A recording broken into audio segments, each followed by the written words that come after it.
بسم اللہ الرحمن الرحیم۔ السلام علیکم ورحمۃ اللہ وبرکاتہ۔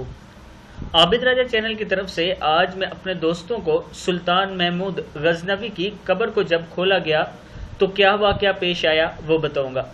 اس سے پہلے میں اپنے دوستوں سے گزارش کروں گا کہ اس ویڈیو کو آپ نے آگے ضرور شیئر کرنا ہے۔ تو شروع کرتے ہیں۔ بسم اللہ الرحمن الرحیم۔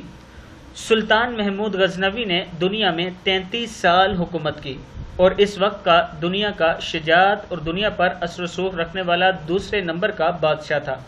پہلے نمبر پر چنگیز خان تھا، دوسرے نمبر پر محمود غزنوی تھا، تیسرے نمبر پر سکندر یونانی تھا اور چوتھے نمبر پر تیمور لنگ تھا، اور یہ دوسرے نمبر کا بادشاہ تھا سلطان محمود غزنوی۔ 1410 ہجری میں سلطان محمود غزنوی کی وفات ہوئی اور دنیا پر 33 سال حکومت کی ہے۔ یہ واقعہ سچا اور انفرادی حیثیت رکھتا ہے کہ 1974 میں شہر غزنوی میں زلزلہ آیا، جس سے سلطان محمود غزنوی کی قبر پھٹ گئی اور مزار بھی ٹوٹ پھوٹ کا شکار ہو گیا۔ تو اس وقت کے افغانستان کے بادشاہ ظہیر شاہ مرحوم نے دوبارہ مزار کی تعمیر نو اور قبر کو مرمت کروایا۔ تعمیر کے مقصد کے لیے قبر کو پورا کھول دیا گیا، کیونکہ قبر نیچے تک پھٹ گئی تھی۔ جب قبر کو کھولا گیا تو قبر کے معمور اور قبر کی زیارت کرنے والے حیران رہ گئے کہ قبر کے اندر سے 1000 سال سے مرے ہوئے اور تابوت کی لکڑی صحیح سلامت ہے۔ سب لوگ حیران اور ششدر رہ گئے۔ تابوت صحیح سلامت ہے، 1000 سال گزرنے کے باوجود۔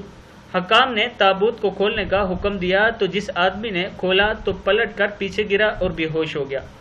تو جب پیچھے لوگوں نے آگے بڑھ کر دیکھا تو وہ سلطان جو 33 سال حکومت کر کے مرا اور مرے ہوئے 1000 سال گزر چکے ہیں، وہ اپنے تابوت میں ایسے پڑا تھا جیسے کوئی ابھی اس کی میت کو رکھ کے گیا ہے، اور اس کا سیدھا ہاتھ سینے پر تھا، الٹا ہاتھ اور بازو جسم کے متوازی سیدھے تھے، اور ہاتھ ایسے نرم جیسے زندہ انسان کے ہوتے ہیں، اور 1000 سال مرے بیت چکے ہیں۔ یہ اللہ تعالیٰ نے ایک جھلک دکھائی کہ جو میرے محبوب کی غلامی اختیار کرتے ہیں وہ بادشاہ بھی ہوں گے تو اللہ کے محبوب بن کے، اللہ کے پیارے بن کے اور اللہ کے دربار میں کامیاب ہو کر پیش ہوں گے۔ تو دوستو، زندگی مختصر ہے اور وقت تیزی سے گزر رہا ہے۔ وقت کے آگے طاقتور سے طاقتور بادشاہ کمزور اور بے بس ہے۔ وقت کو کوئی نہیں روک سکتا، لیکن وقت پر جس شخص نے اللہ کی مخلوق کی بہتری، بلائی اور اللہ کی خوشنودی کو مقدم رکھا، وہی شخص مرنے کے بعد بھی لافانی ہے، یعنی مرنے کے بعد بھی وہی شخص کامیاب ہوتا ہے۔ اس ویڈیو کو آپ دوستوں نے آگے زیادہ سے زیادہ شیئر کرنا ہے۔ السلام علیکم ورحمۃ اللہ وبرکاتہ۔